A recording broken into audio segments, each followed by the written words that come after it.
इयम् आकाशवाणी। सम्प्रति वार्ताः श्रूयन्ताम्। प्रवाचकः कृष्णप्रसादोपाध्यायः।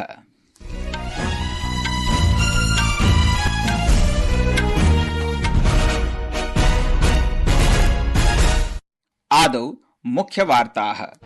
झारखण्डीय विधानसभा निर्वाचनाय प्रथमचरणात्मिका सन्नद्धता सञ्जातास्ति। श्वः चरणेऽस्मिन् 43 आसनेभ्यः मतदानं भविता। महाराष्ट्र विधानसभायाः नैर्वाचनिक प्रचारोपक्रमः उत्तुङ्गतां भजते। विभिन्नानां राजनीतिकदलानां वरिष्ठाः नेतारः मतदातॄन् समाक्रष्टुं सर्वविधयत्ने रताः सन्ति। भारतेन विश्वबौद्धिक सम्पत्सङ्केतस्य 24,200 प्रख्यापित प्रतिवेदने पेटेंट, ट्रेडमार्क इत्यादि त्रिषु क्षेत्रेषु वैश्विक शीर्षेषु 10 देशेषु स्थानम् अधिगतम्। अद्य आराष्ट्रं लोकसेवा प्रसारण दिवसः समाचर्यते। दिवसोऽयं स्वातन्त्र्यवर्षे दिल्लीस्थम् आकाशवाणी भवनं प्रति महात्मा गान्धिनः एकवारमेव समागमनस्य स्मृतौ प्रतिवर्षं परिपाल्यते। अपि च राष्ट्रमण्डलक्रीडायाः कांस्यपदक विजेता ट्रीसा जॉली, गायत्री गोपीचन्दः च अद्य महिला युगल स्पर्धायां पराजयानन्तरं कुमामोटो मास्टर्स जापान बैडमिंटन प्रतिस्पर्धायाः बहिः गतवत्यौ।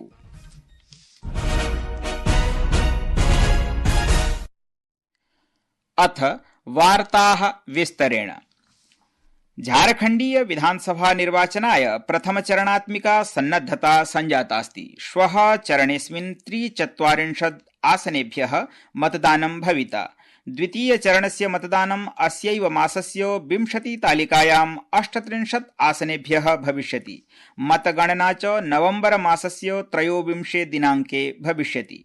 झारखण्ड प्रदेशस्य मुख्य निर्वाचनाधिकारिणा श्री के रविकुमारेण प्रोक्तं यत् विधानसभा निर्वाचनस्य घोषणानन्तरं राज्यस्य विभिन्नेभ्यः भागेभ्यः 9,70,100 कोटितोऽधिकरूप्यकमूल्यानाम् अवैधानिक सामग्र्यः धनानि च निगृहीतानि सन्ति। तावन् एनडीए इत्याख्यः राष्ट्रिय लोकतान्त्रिक संघः INDIA इति च दलसमूहः सम्प्रति तत्र स्वकीयं ध्यानं केन्द्रीकुरुतः स्तः, यत्र द्वितीयचरणीय मतदानं सम्भावितमस्ति। धनबादस्य झरिया इत्याख्य क्षेत्रे भाषमाणेन भाजपेति दलस्य वरिष्ठनेत्रा गृहमन्त्रिणा अमितशाहेन उक्तं यत् जनाः भ्रष्टं हेमन्तसोरेन प्रशासनम् उत्पाट्य क्षिपन्तु इति।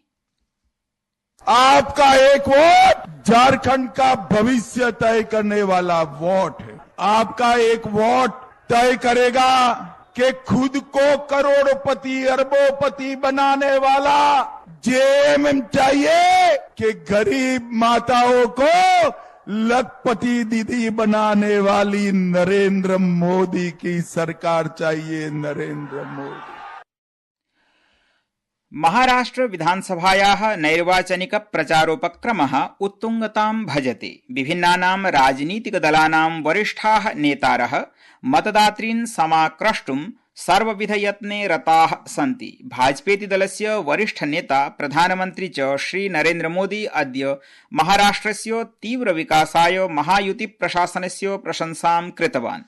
चन्द्रपुर जनपदस्य चिमूर इति क्षेत्रे एकां नैर्वाचनिकजनसभां सम्बोधयन् श्री मोदिना भणितं यत् अयं महायुति प्रशासनस्य सत्प्रयासानां परिणामः अस्ति यत् गतद्वाभ्यां वर्षाभ्यां महाराष्ट्रप्रदेशः सर्वाधिकतया प्रत्यक्ष विदेश धन निवेशे सक्षमतमः अभवदिति।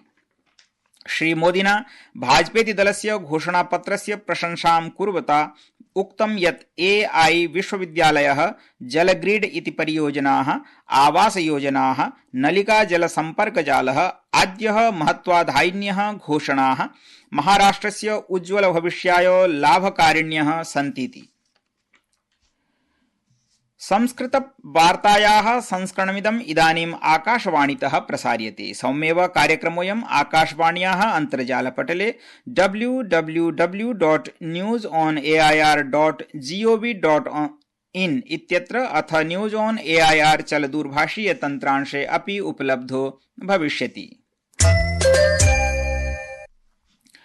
रक्षामन्त्रिणा राजनाथ सिंहेन अद्य युद्धसुरक्षयोः सम्भावितसङ्कटेभ्यः प्रभावपूर्णरीत्या मुक्तये सानुकूलाः रक्षारणनीतयः महत्वाधायिन्यः भविष्यन्तीति रेखाङ्कितम्। नवदिल्ल्यां दिल्ली रक्षा संवादः इत्याख्यस्य कार्यक्रमस्य उद्घाटनोद्बोधने श्री सिंहेन सबलं निगदितं यत् सानुकूली रक्षेति एकं रणनीतिजन्यं विकल्पं नास्ति, परन्तु एका आवश्यकता वर्तते। तेन सबलं प्रतिपादितं यत् रक्षा व्यवस्था तादृशी भवेत् यया राष्ट्रं भविष्यत्कालिकानाम् आकस्मिकतया आगतानां संकटानां सामुख्यं सरलतया करणे सक्षमं स्यादिति। Contemporary wars are not being fought on the battlefields alone. We, in this age of digitization and information overload, are facing an unprecedented scale of psychological warfare. The government of India is determined to employ adaptive defense strategies to counter the menace of information warfare against national security. अद्य आराष्ट्रं लोकसेवा प्रसारण दिवसः समाचर्यते। दिवसोऽयं स्वातन्त्र्यवर्षे दिल्लीस्थं आकाशवाणी भवनं प्रति महात्मा गान्धिनः एकवारमेव समागमनस्य स्मृतौ प्रतिवर्षं परिपाल्यते। महात्मा गान्धिना विस्थापितजनाः सम्बोधिताः आसन्, ये हि हरियाणायाः कुरुक्षेत्र इति स्थले अस्थायिरूपेण निवासिताः आसन्।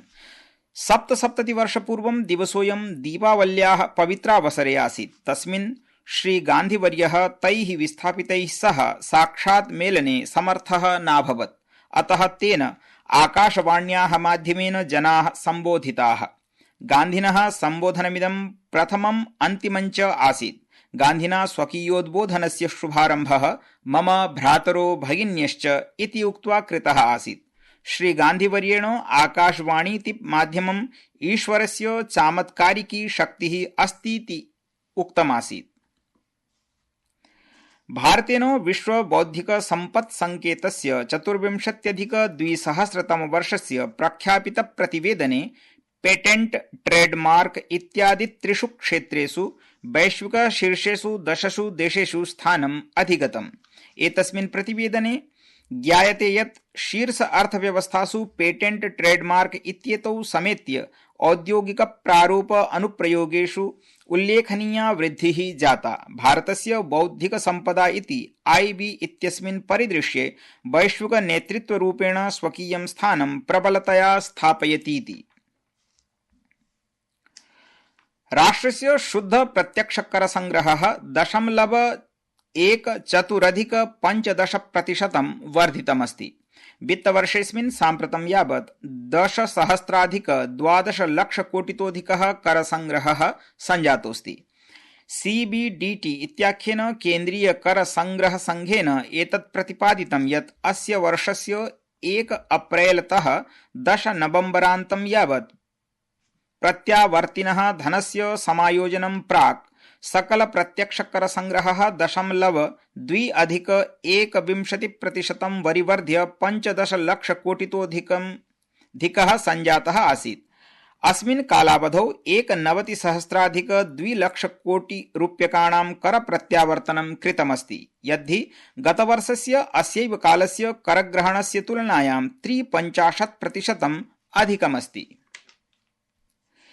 केन्द्रीय प्राकृतिक ईंधन मंत्री हरदीप सिंह पुरी उक्तवान् यत् जैव ईंधन मिश्रणेन भारतम् आयातव्यये 1,90,000 कोटि रूप्यकाणां सञ्चयं कर्तुं शक्नोति, येन हि कृषिक्षेत्रं लाभान्वितं भविष्यति। बेंगलुरुनगरे 27तमे ऊर्जा प्रौद्योगिकीय शिखर सम्मेलनस्य उद्घाटनं कुर्वन् असौ न्यगादीत् यत् भारतं जैव ईंधन मिश्रणे विश्वस्तरे भारतं द्वितीयस्थानं लभते इति। संचार मन्त्रालयः दौरभाषिक संवाद मध्ये विच्छिन्न सम्पर्कात्मकानि प्रकरणानि निरीक्षन् अस्ति। उपभोक्तॄणां समस्यानां न्यूनीकरणाय मन्त्रालयः प्रतिमासं सेवायाः गुणवत्ता इत्यस्योपरि निरीक्षणात्मकः दृष्टिपातः विदधाति। सूत्रानुसारि मन्त्रालयः वर्षे वारचतुष्टयं परित्यज्य प्रतिमासं गुणवत्तायाः निरीक्षणं करिष्यति।